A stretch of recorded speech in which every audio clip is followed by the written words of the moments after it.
Oh my goodness, look at this. Too Many Games is absolutely the correct name for this thing. There is stuff absolutely everywhere. It's insane. Now, today I am hoping to find some really cool old Atari or Commodore or things of that era, but I'm open to pretty much everything because everything's here. So let's get hunting.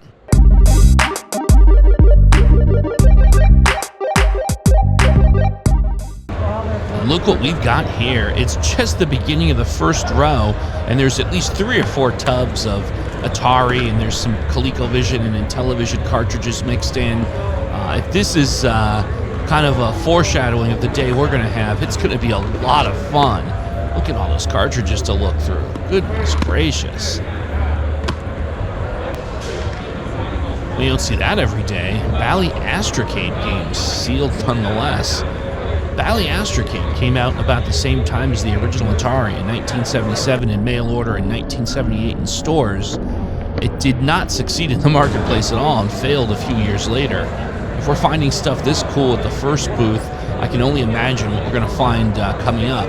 So let's skedaddle and see what else is out there.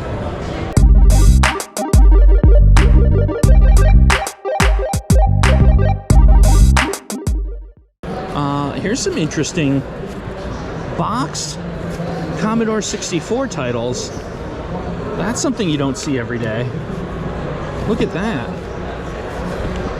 Realm of Impossibility, Electronic Arts. It's got the correct discs. Wow, so we're 2 for 2 on finding really cool things at a vendor booth at Too Many Games.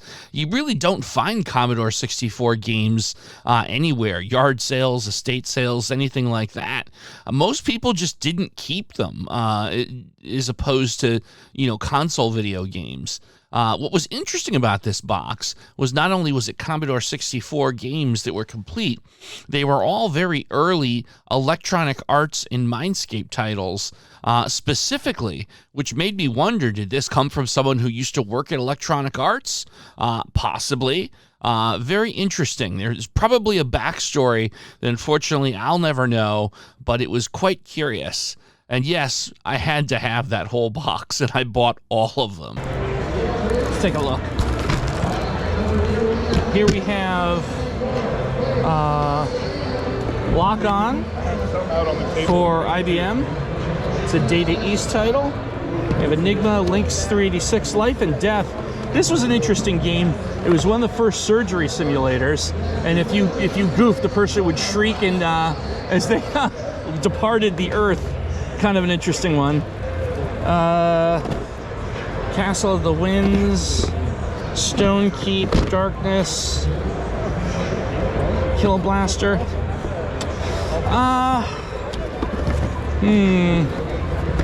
This one doesn't quite call to me like the other one does. We have some out on the table. Timex Sinclair, RAM module, a copy of Ready Player One. Isn't quite going to be my wheelhouse, but thank you for showing me. It's not quite my wheelhouse, but I appreciate that.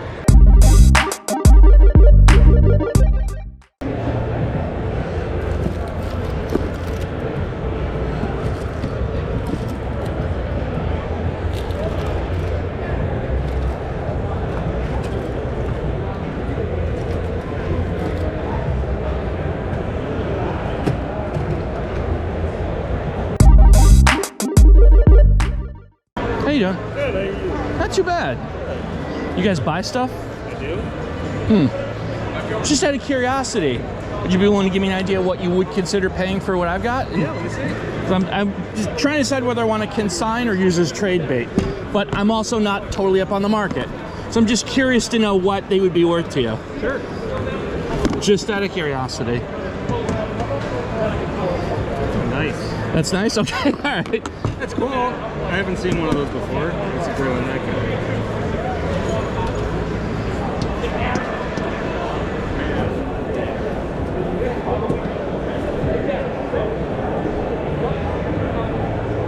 Awesome. I like seeing, I appreciate every game. Yeah. It's great. It's Yeah. cool stuff. Yeah, let me me give you some numbers.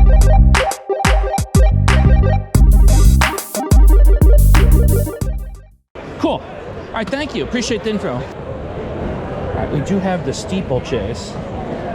Actually, we might have something to look at here. Could I take a look at the steeplechase?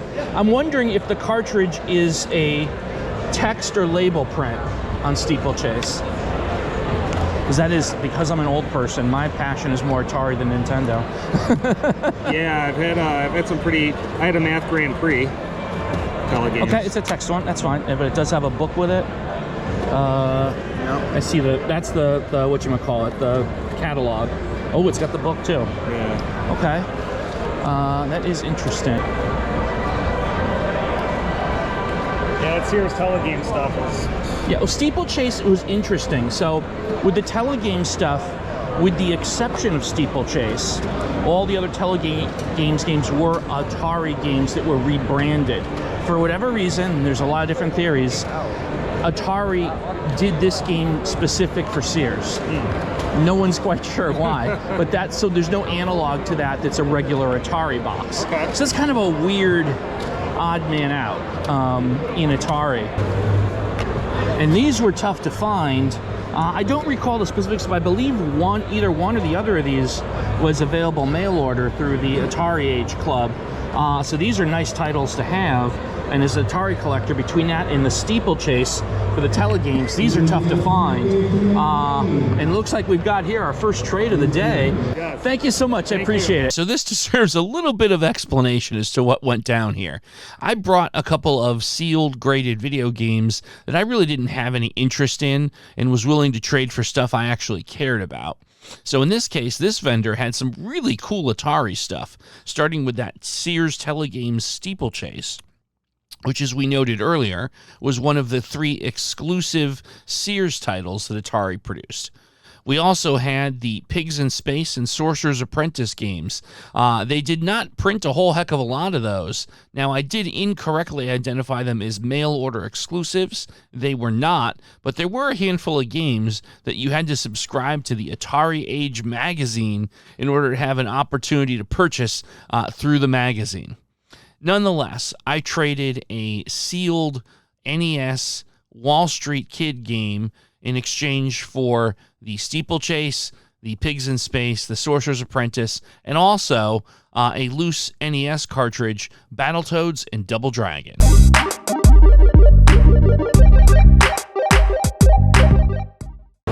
Let's take a quick look at the Atari over here.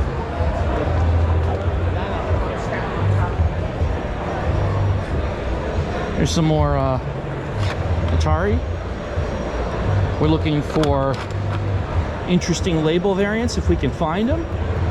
We found a couple yesterday, but we only had a few moments, fleeting moments. So let's see if we can find some more here.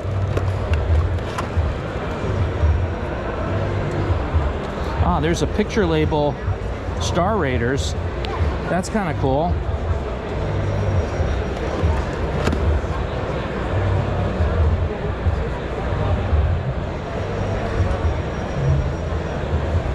It'd be interesting to see if any of you folks see something magical. Please, in the comments below, let me know what I missed. Look at the manuals, folks. Manuals for days, as they say.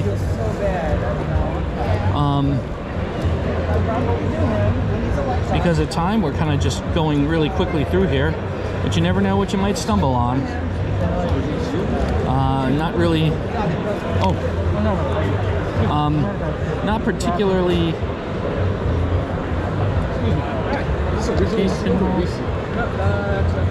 There's some nice telegames manuals in here.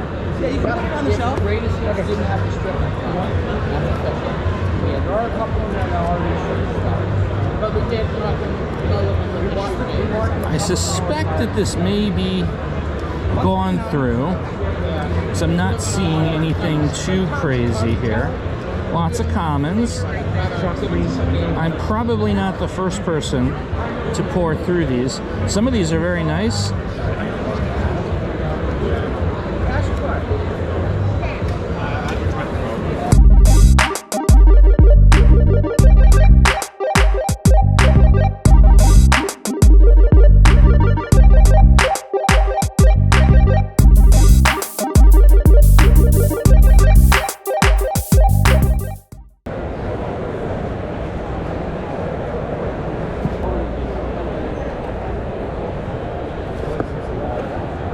This is an interesting one. You don't see Joe Montana football. It's actually a very clean copy. You actually don't see this very often. This is kind of tough to find.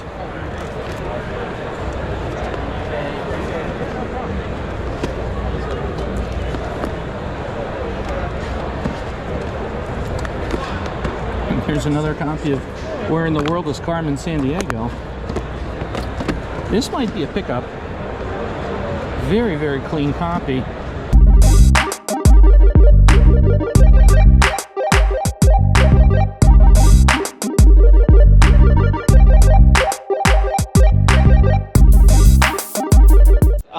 They have a bunch of Atari. Here's some interesting stuff. This is the 1987 Atari Corp Space Invaders label variant. That's kind of cool. And we have here the Air Sea Battle 87 Atari Corp variant. That's kind of neat as well. We'll take a look, see if we can find some other label variants in here. And again, folks, if you see something that I missed, you're welcome to let me know in the chat. Hold me to it. If I ran over something, I didn't pick it up. Is this an 87 or is it not? No, that's a 1978. But I think we will go ahead and pick up these two.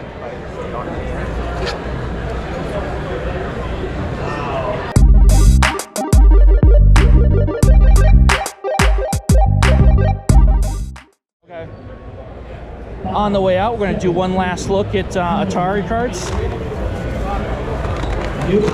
Looking to see if we can find any interesting variants or things. Here's Space Combat. Oh, Space Combat, the picture label. We like that. $8. It's tempting. It's definitely tempting. I think we might, on the way out, pick this up. It's a Raiders of the Lost Ark. That's an 86 Atari Corp. As you can see here, here's an interesting thing. So the original Raiders of the Lost Ark here was 1982. This was a reprint from 1986. As you can see, obviously they know what they have. It's priced accordingly. Okay, so fun trivia time here. Most people associate the first print run of a video game as being more desirable. With the Atari stuff and some of these cartridges, it's a little bit backwards. By 1987, Atari had gone through bankruptcy and a few different owners and was rebranded Atari Corporation or Atari Corp on some of these cartridges. Now, in 1987, you already had the wildly superior Nintendo Entertainment System out in the marketplace, but for some reason, Atari Corp decided to try and re-release Atari 2600 games. Suffice it to say, that didn't go very well. They didn't really print that many, and so it's kind of considered a weird enigma in the Atari collecting community. The more you know. So the free play arcade at TooManyGames is amazing. There are tons of arcade games free to play. As you can see here, all the classics. And there's Super Pac-Man, a personal favorite. The Pac-Mans. There's Mr. Do.